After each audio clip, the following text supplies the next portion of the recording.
Hi everyone, welcome to EIA Science Park. இந்த சேனலை subscribe பண்ணிக்கொள்ளாக்க subscribe பண்ணிக்கொள்ளுங்க. பக்கத்தில் இருக்கிற பெல் ஐக்கானையும் ப்ரெஸ் பண்ணிக்கொள்ளுங்க. வாங்க வீடியோக்குள்ளே போகலாம். இப்போ நாம பார்க்க போகிறது 2023 அப்ளை பேப்பரில் முதலாவது கேள்வி என்ன கேள்வி? உந்தத்தில் வருது. இங்கே என்ன சொல்லியிருக்காங்கன்னு இங்கே ரெண்டும் சமதெளிவு இருக்கிற ரெண்டு பொருட்கள் U2U வேகங்களோட ஒன்றையோட நோக்கி வந்தது என்ன நடக்கும்? மோதி அடைஞ்சு ஏதோ ஒரு திசையில பயணிக்க போகுது. ரைட். அப்ப நம்ம மோதி அடைஞ்சதுக்கு அவங்களோட வேகங்களை கண்டுபிடிக்கணும்னா நம்ம இங்க என்னென்ன விதியை பாவிக்கிற ஒன்று உந்தக்காப்பு விதி, அடுத்தது நியூட்டன் மீளவு விதி. உந்தக்காப்பு விதியை நம்ம பாவிக்க போறோம்னா நமக்கு கட்டாயம் உந்தக்காப்பு விதியை பிரிவுகிறது திசையோட குறிப்பிட்டதை நம்ம பிரிய வைக்க போறோம். அப்ப நம்ம இங்க திசையை குறிப்பிட்டு பிரிய வைக்கிறோம்னா இறுதி வேகங்கள் எந்த திசையில போகுதுன்னு நமக்கு தெரிஞ்சிருக்கணும். அப்ப நான் இங்க இறுதி வேகங்களை இந்த டிரெக்ஷன்ல போகுதுன்னு நான் எடுத்துக்கொள்றேன். உங்களோட வழக்கத்துல நீங்க எந்த டிரெக்ஷன்ல எடுத்துக்கலாம். அதுக்கு எதுனா நீங்க உந்தத்தை எழுதுனீங்கன்னா சரி. அப்ப நான் தொகுதிக்கு ஃபர்ஸ்ட் உந்த காப்பு தத்துவத்தை இந்த இறுதி வேகங்கள திசையிலேயே நான் தெரிய வைக்கிறேன். அப்ப ஆரம் உந்தம் என்ன வரும்? இந்த ரெண்டையும் எம் திணிவுக்கும் 2 யூகத்தோட போற இந்த துணிக்கைக்கு இருக்கிற உந்தம் நான் போட்ட திசைக்கு எதிர் திசையில இருக்கு. அப்ப -2 MU வரப்போகுது. இந்த துணிக்கைக்கு அதே திசையில இருக்கு. அப்போ பிளஸ் MU வரப்போகுது. இது துணிக்கை ரெண்டுக்கும் என்ன அதே திசையில இருக்கு. அப்ப ரெண்டுமே பிளஸ் வரப்போகுது. அப்ப இதெல்லாம் சுருக்கி எடுத்தா V1 சக V2 சமம் என்ன வரும்? U வந்து வரும். அப்ப இதோட சமன்பாடு. அடுத்தது நியூட்டன் மீளவு விதி. நியூட்டன் மீளவு விதி என்ன சொல்லுது? பிரிகை வேகங்கள் சமன் ஈதர அணுகு வேகம். அப்ப பிரிகை வேகங்கள் என்று பார்க்கல இங்க பார்த்தோம்னா V2 பிரிஞ்சு போகுது, V1 என்ன செய்யுது? நோக்கி வருது. அப்ப V2 பிளஸ்ல இருக்கும், V1 மைனஸ்ல இருக்க போகுது. அணுகு வேகத்தை பார்த்தோம்னா ரெண்டுமே ஒன்றை நோக்கி தான் வருது. அப்ப 2U பிளஸ் U1 வரும். இது தர என்னதுக்கு சமம் தான் நியூட்டன் மீளவு விதியா இருக்கு. அப்ப இதை வச்சுக்கொண்டு V2 மைனஸ் V1 என்னது 3EU என்று நான் எடுக்கலாம். அப்ப இந்த முதலாவது சமன்பாடு இரண்டாவது சமன்பாட்டை வச்சுக்கொண்டு நான் என்ன செய்யலாம்? V1ஐயும் V2ஐயும் கண்டுபிடிக்கலாம். V1 இப்படி வரும், V2 இப்படி வரும். இதுக்கு பிறகு என்ன கேட்கிறாங்கன்னா இந்த மீளமைவு குணகம் ஒன்றிங்கள் மூன்றாயிடுச்சுன்னா முதலாவது துணிக்கை ஓய்வடையும் என்று காட்ட சொல்றாங்க. அப்ப ஈவன் ஒன்றிங்கள் மூன்றாயிடுச்சுன்னா இங்க முதலாவது துணிக்கை மோதிரத்துக்கு பிறகு என்ன? V1. அப்ப முதலாவது துணிக்கை ஓய்வடையணும்னா V1 0 காட்டினா சரிதானே? அப்ப இந்த ஒன்றிங்கள் மூன்று V1 கொண்டு வந்து பிரதிட்டா எனக்கு V1 என்ன வருது? 0 வருது. அப்ப மோதுக்கு அடுத்த பிறகு V1 என்னவா 0 அதாவது முதலாவது துணிக்கை ஓய்வடையும். இப்போ நாம பார்க்க போகிறது அப்ளைட் பேப்பரில் ரெண்டாவது கேள்வி. என்ன கேள்வி? எறிய கேள்வி. இங்கே நிலத்திலிருந்து A உயரத்தில் இருக்கிற ஒரு இடத்துல இருந்து ஒரு பொருளை U வேகத்தோட கிடையுடன் தீட்டாவில் எறிகிறாங்க. அது நிலத்திலிருந்து 9.4 உயரத்தில் இருக்கிற ஒரு சுவரை மட்டாக கடந்து செல்லுது என்று சொல்கிறாங்க. அதாவது சுவருக்கு ஆயில் மேலையும் போல கீழையும் போல மட்டாக கடந்து செல்லுது என்று சொல்கிறாங்க. அப்போ இப்படி கடந்து செல்றதுக்கு இந்த தீட்டாட பெருமானம் என்ன? நமக்கு தந்திருக்கிற ஒரு தரவு யூவை தந்திருக்காங்க. 3 வர்க்கமூலம் GA/2 என்று தந்திருக்காங்க. தீட்டாட பெருமானம் கேட்காங்க. அடுத்தது 2 சுவர்களுக்கு இடைப்பட்ட தூரம் 3A என்று இன்னொரு தரவையும் தந்திருக்காங்க. அப்போ எறிய கேள்வியில் நமக்கு வேணுமெண்டா என்ன செய்கிற? கிடையா ஒரு SMNUTயும் நிலைக்குத்தா ஒரு SMNUT சக AFT வர்க்கம் தான் போடுவோம். அப்போ போடுவோம் கிடையா SMNUTயை போட்டோம்டா நம்முடைய ஆரம்பஸ்தானம் இங்கே இருக்குது. ஆரம்பஸ்தானம் இங்கே, இறுதி இங்கே. அப்போ கிடையா போடுறவங்க என்ன? 3A தான் இருக்கும், எஸ்ஸாக இருக்குது. கிடைவேகம் என்ன? U கொஸ்டீட்டா. அடுத்தது இவர் இங்கேருந்து இங்கே வாரது எடுக்கிற நேரத்தை நம்ம ஸ்மால் TN எடுப்போம். ரைட். அடுத்து என்ன செய்வோம்? நிலைக்குத்தா. இங்கேருந்து இங்கே நிலைக்குத்தா போடுவோம். நிலைக்குத்தா போடையில் எவ்வளோ விட பேச்சு? இங்கேருந்து இங்கே தான் வருது. அப்போ 9/4 A கழிச்சு எவ்வளவு? 5/4. அப்போ நிலைக்குத்து வேகம் எவ்வளவு? U sin θ × T. நிலைக்குத்தா மேல் நோக்கி தானே போடுறோம். புவியீர் பார்முடல் கீழ் நோக்கி இருக்குது. அப்போ -1/GT வர்க்கம் வரப்போகுது. இனி அடுத்து என்ன செய்யறோம்? நம்ம கடவை சமன்பாடு எடுக்கிறேன்டா நேரத்தை கிடையா போட்டதில் இருந்த நேரத்தை கொண்டு வந்து நிலைக்குத்தா போட்டதில் பிரதிடுவோம். அப்போ கிடையா போட்டதில் நேரத்தை எழுவாய் கொண்டு வந்து நிலைக்குத்தா இருக்கிறதுல நிலைக்குத்து சமன்பாட்டில் பிரதிட்டோம்டா நமக்கு வரப்போகுது 4 tan θ வர்க்கம் -12 tan θ சக 9 0 வந்து தீட்டாவில் மட்டும் இருக்கிற ஒரு இருவடி சமன்பாடு வரப்போகுது. இனி இந்த இருவடி சமன்பாடை நம்ம தீர்த்து விட்டோம்டா 2 tan θ -3 முழுவதும் வர்க்கம் என்று ஒரு நிறைய வர்க்கமாக வரப்போகுது. நமக்கு இருவடி சமன்பாடு தீர்க்க வேண்டிய அவசியம் இல்லை. அப்போ இதுலேருந்து நம்ம நேரடியாகவே tan θ என்னதுக்கு சமனாக இருக்கும்? 3 θ tan இன்வெர்ஸ் 3/2 சமனாக இருக்கும் நேரடியாக போடலாம். இப்போ நாம் பார்க்க போகிறது 2023 அப்ளைட் பேப்பரில் 3வது கேள்வி. 3வது கேள்வி என்ன கேள்வி? F சமமே நியூட்டனுடைய இயக்க விதியை பாய்க்கிற மாதிரியான ஒரு கேள்வி தான் வரப்போகுது. இங்கே என்ன சொல்லியிருக்காங்கன்னு பார்ப்போம். M திணிவு, 2M திணிவு, 4M திணிவு, இப்படி 3 திணிவுகளை இப்படி ஒரு செட்டப்பில் வச்சுருக்காங்க. இது நமக்கு படம் தந்திருக்காங்க, சரியானே? இங்கே 4M திணிவு வந்து 4M திணிவு M திணிவு தொங்க விடப்பட்டிருக்கு, 2M திணிவு மேசையில் வைக்கப்பட்டிருக்கு. முதலாவது இந்த கேள்வியை நம்ம எடுத்தோன்னே முதலாவது செய்ய வேண்டிய விஷயம், இங்கே இருக்கிற விசைகள் எல்லாத்தையும் நம்ம குறித்து வச்சு கொள்ளணும். அவங்க கேள்வியிலே சொல்லியிருக்காங்க 2 வெவ்வேறான இலைகளை பாவிச்சிருக்காங்கன்னு சொல்லி. அப்போ 2 வெவ்வேறான இலைகளை பாவிச்சா 2 இலையிலையும் வேறு வேறு இழுவை தான் வரப்போகுது. அப்போ ஒன்றுக்குன்னா T1 இழுவையை குறிப்பேன், அடுத்தது T2 இழுவையை குறிச்சிருக்கேன், அடுத்தது நிறைகளை குறிப்போம். நிறைகள் எல்லாத்தையும் குறிச்சாச்சு. அடுத்த முக்கியமாக என்னத்தை கவனிக்கணும், 2M திணிவு வந்து மேசையில் வைக்கப்பட்டிருக்கு. அப்போ மேசையில் வைக்கப்பட்டிருக்கின்றால 2M திணிவுக்கு ஒரு மருதாக்கம் ஒன்று இருக்க போகுது. அப்போ அந்த மருதாக்கத்தையும் குறிப்போம். விசைகள் எல்லாத்தையும் குறித்ததுக்கு பிறகு அடுத்தது குறிக்க வேண்டிய விஷயம் என்ன? ஆர்முடுகள். ஆர்முடுகளை பார்த்தோம்னா அவ்வளவு திணிவும் ஒரே நேர்கோட்டில், அதாவது இது ஒரு இலையில் இணைக்கப்பட்டிருக்கு, இது அடுத்த இலையில். அப்போ இந்த திணிவோட இந்த 2 இலைகளுமே இணைக்கப்பட்டிருக்கு. அப்போ 3 திணிவுகளும் எப்படி இணைக்கப்பட்டிருக்கு? தொடராக இணைக்கப்பட்டிருக்கு.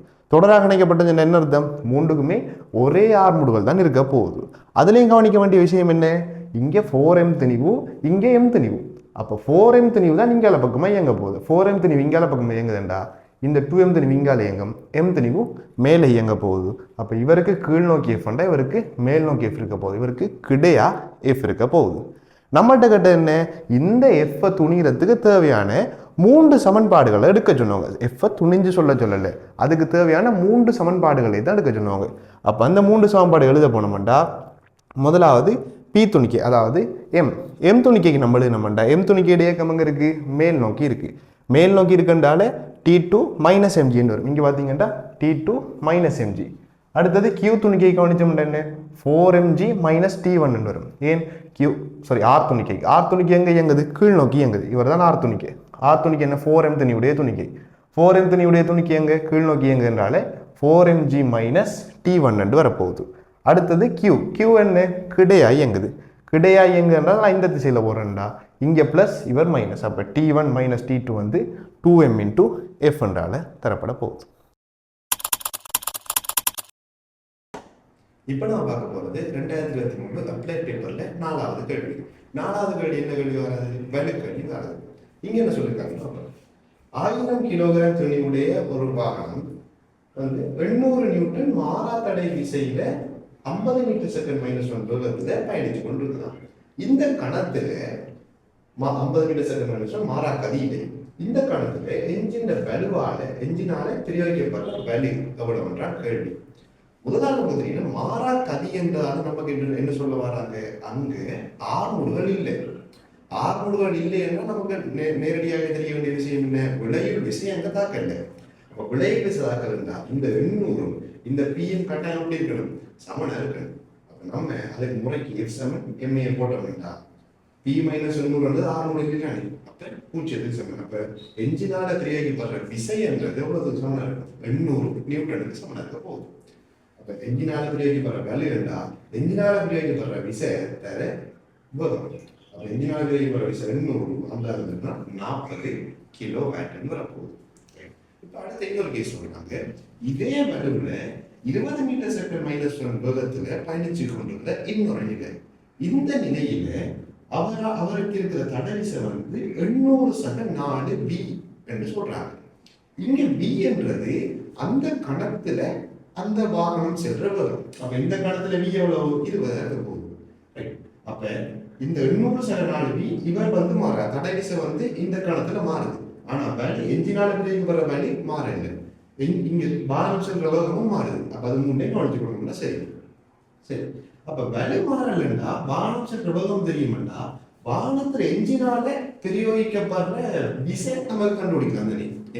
வாகனத்துல என்ஜினால பிரயோகிக்கப்படுற விசை தர வாகனம் செல்ற வேகம் என்ன தரப்படும்? வலு வளரப்படும். அப்ப வாகனத்தால பிரயோகிக்கப்படுற விசை 2000 நியூட்டன் நம்ம நேரடியாகவே கண்டுபிடிச்சிருக்கலாம்.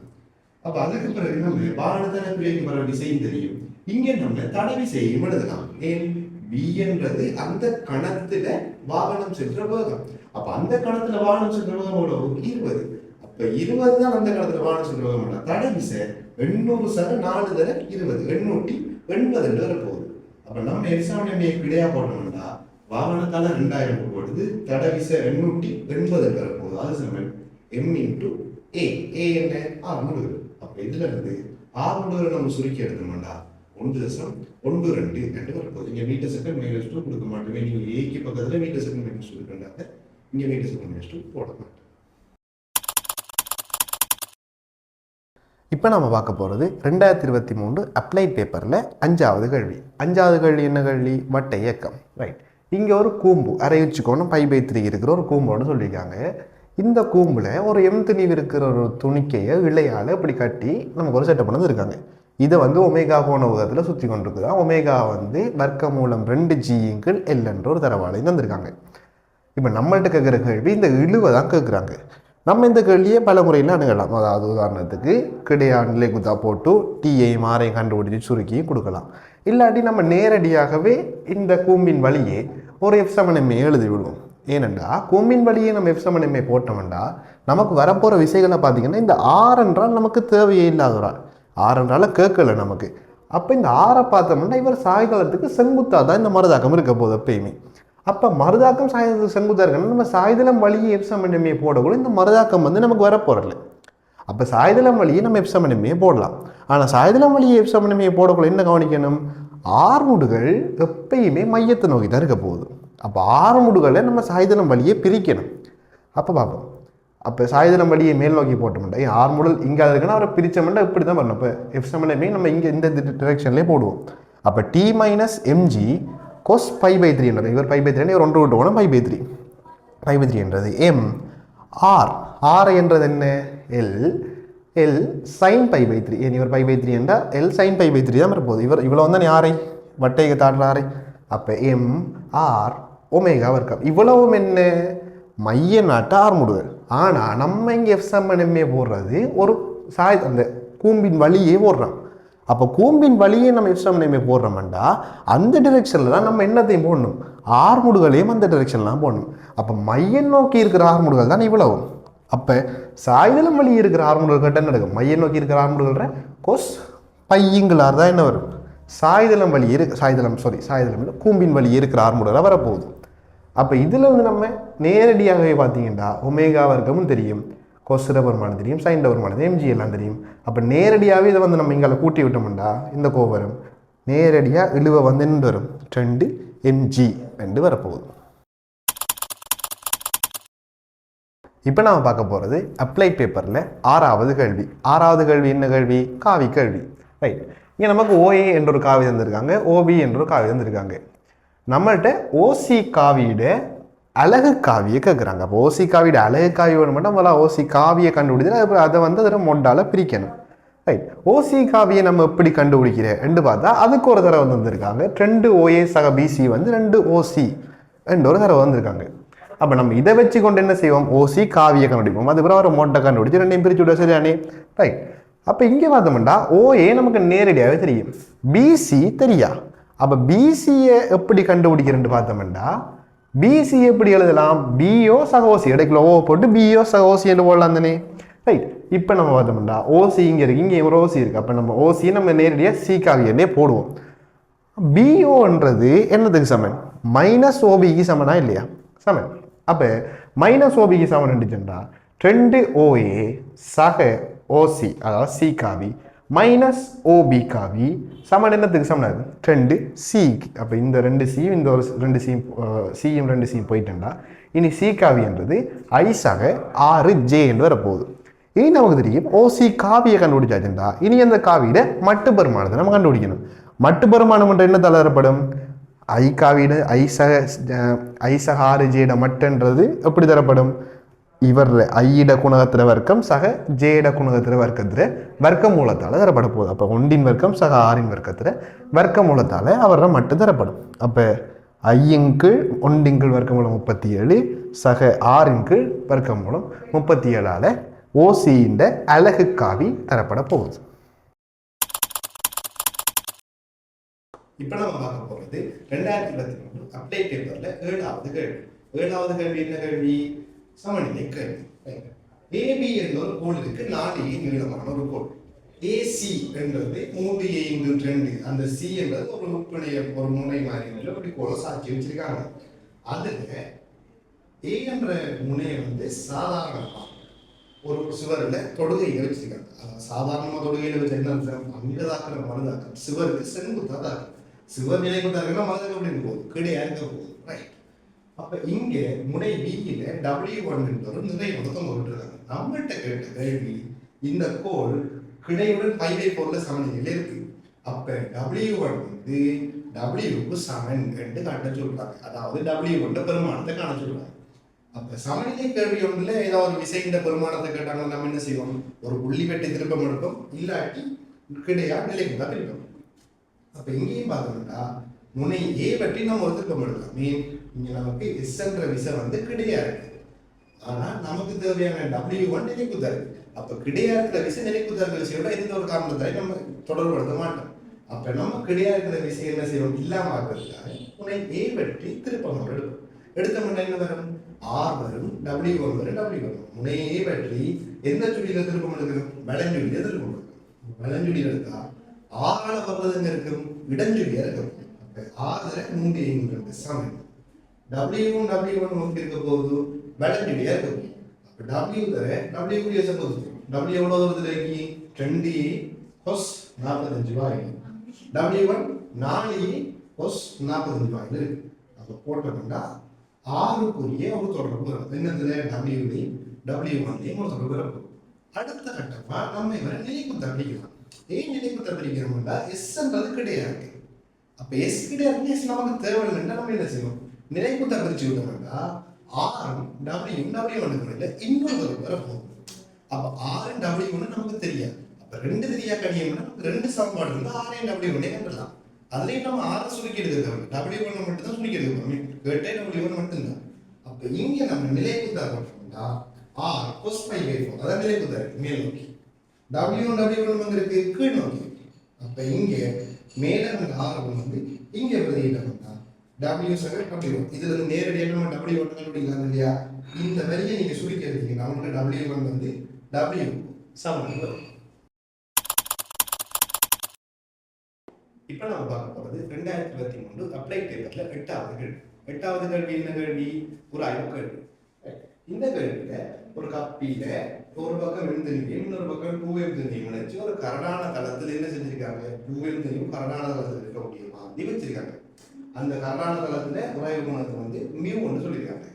நம்மள்ட்ட இருக்கிற கேள்வி, இந்த துணிக்கு எவ்வளவு சமநிலையில, அதாவது விலை இறுக்கமாக இருக்கிற இந்த விலை கிடையுடன் π/6 கோணத்தை ஆக்கிய இந்த ஆக்கிறதுக்கு இந்த தளத்துல இருக்க வேண்டிய உராய்வு குணகத்துல அந்த பெருமான வீச்சு கொண்டா கேட்டிருக்காங்க. அப்ப பார்ப்போம், நமக்கு உராய்வு குணகத்துல பெருமான வீச்சு வேணும்னா என்னென்ன தரவுகள் எஃப்பும் ஆரணும். உராய்வு குணம் கட்டாயம் ஒரு சமநிலை இருக்கணும்னா மிகவும் பெரிய எஃபிங்களாக சமநிலை எஃபிங்களாக இருக்கணும். அப்ப எஃப்ஐ மாறி கண்டுபிடிச்சோம்னா நம்ம மியோட பெருமான வீச்சு என்ன செஞ்சுக்கலாம்? கண்டுபிடிச்சிருக்கோம். அப்ப எப்போ மாற வேணும்னா நம்ம 2M திணிவுடைய துணிக்கு இந்த சமநிலை நகரமே 2M திணிவுல தான் எப்போ ஆறும் தாக்குது. அப்ப எப்போது கிடையாதாக நிலைக்குத்தாதாக இருக்கா, கிடையாவும் நிலைக்குத்தாவும் நம்ம அது ரெண்டையும் பிரிச்சு விட்டோம்னா எப்பை மாறி கண்டுபிடிச்சோம்னா மியூன்னு செய்யலாம் நேரடியாக துணிஞ்சிருக்கும், ரைட்? அப்ப நம்ம நிலைக்குத்தா பிரிக்கும். நிலைக்குத்தா பிரிக்க போனோம்னா என்னென்ன விச சம்பந்தப்படுது? 2mg/t. அப்ப டி என்ற ரசம் வந்து பாரு, அந்த டிஆ என்றால் எப்படி கண்டுபிடிக்கிறது பார்த்தோம்னா மற்ற துணிக்கையில சமநிலை எழுதணும்னா எம்ஜி எழுதுக்கு சமநிலை இருக்கும். அவரோட சமநிலைக்கு டி கட்டாய சமநிலை இருக்குமா இல்லையா? ரைட். அப்ப டி வந்து எம்ஜிக்கு சமநிலை, எம்ஜிக்கு சமநிலை. இந்த துணிக்கை மற்ற துணியுடைய துணிக்கையில சமநிலை எழுதணும்னா டி வந்து எம்ஜிக்கு சமநிலை போகும்.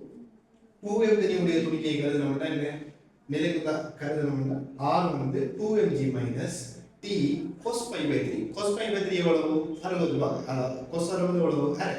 அப்ப T/2. அப்ப 2mg minus T/2. R என்ன வரும்?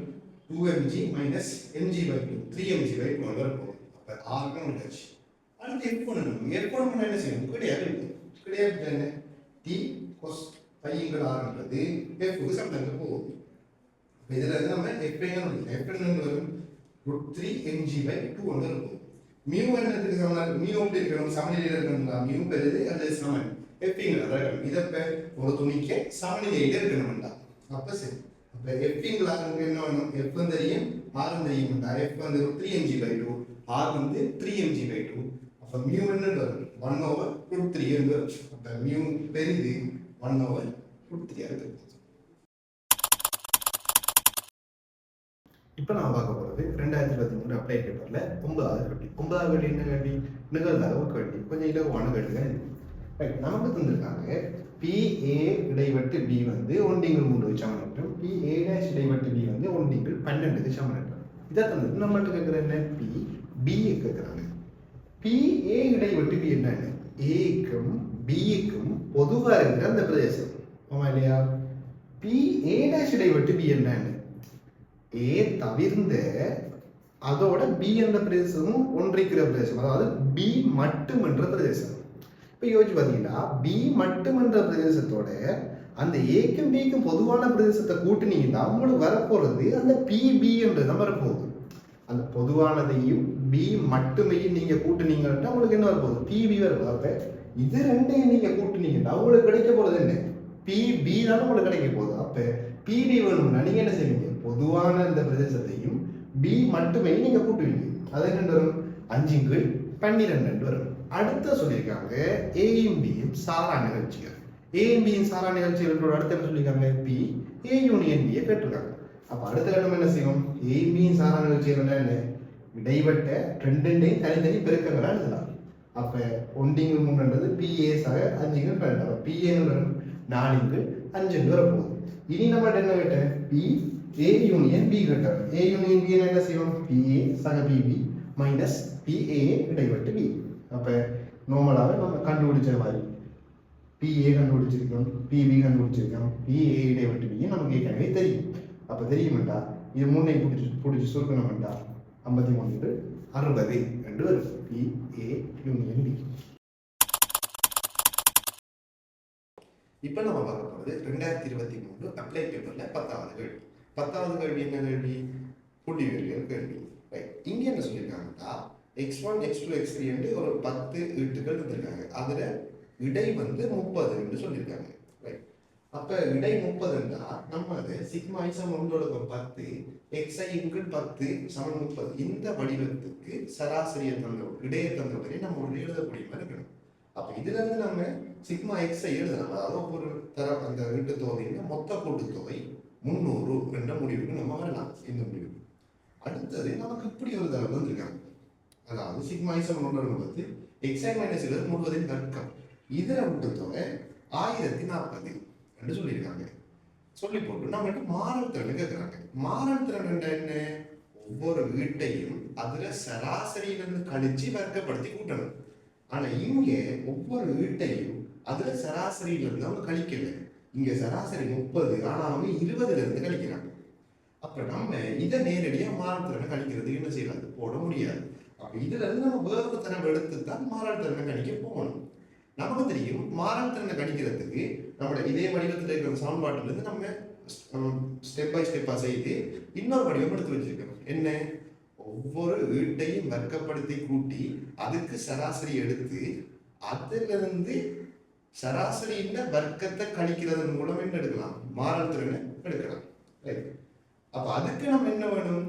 ஒவ்வொரு வீட்டையும் வர்க்கப்படுத்தி கூட்டுற மொத்த கூட்டுத்தொகை தெரிஞ்சா கல்வி நமக்கு அங்க கழிக்கிறதுக்கு சராசரியில வர்க்கம் தெரியும். அந்த சிக்மா xi வர்க்கம் தான் நமக்கு வேணும். ரைட், அப்ப நம்ம இங்க என்ன செய்யணும்? அவங்க தந்த தரவுல நம்ம தரவு விரிச்சு வச்சு பார்ப்போம்.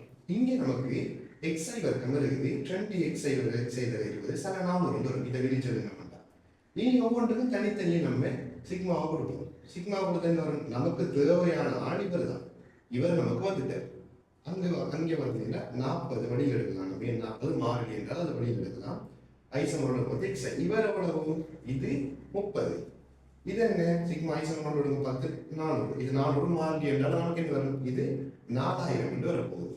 ரைட், அப்ப நம்ம இதுல இருந்து சிக்மா xi வர்க்கம் எவ்வளவு வரும்? 9040 என்ற முடிவுக்கு வரலாம். அப்ப இதுல இருந்து நம்ம என்ன செய்யலாம்? மாறல் திறனை கண்டுபிடிக்கலாம். எப்படி மாறல் திறன்? நம்ம ஏற்கனவே சொன்ன போல ஒவ்வொரு வீட்டையும் வர்க்கப்படுத்தி கூட்டி அதுல சராசரி எடுத்து அதுல இருந்து சராசரியில வர்க்கத்தை கழிக்கணும். அப்போ ஒவ்வொரு ஹிட்டையும் வர்க்கப்படுத்தி கூட்டுறது என்ன தரப்படும் சிக்மா எக்ஸை வர்க்கத்தானே இதை தானே நம்மளோட 9040 இருக்கு. அப்போ 9040 10 எவ்வளோ வரும் 904 அதுல இருந்து 30 வர்க்கம் 900 கழிச்சா மாறத்துல நமக்கு 4 வரும். இங்கே நம்மள்கிட்ட கிட்ட மாறத்துல நியம விலகல் இருக்கு. நியம விலகல் இருந்தால் தான் இதுக்கு நம்ம வர்க்கம் உள்ள எடுத்து 2 ஓடும். ஆனால் இங்கே கிட்டது மாறத்துல ஆகவே இதோட நம்ம நிற்போம்.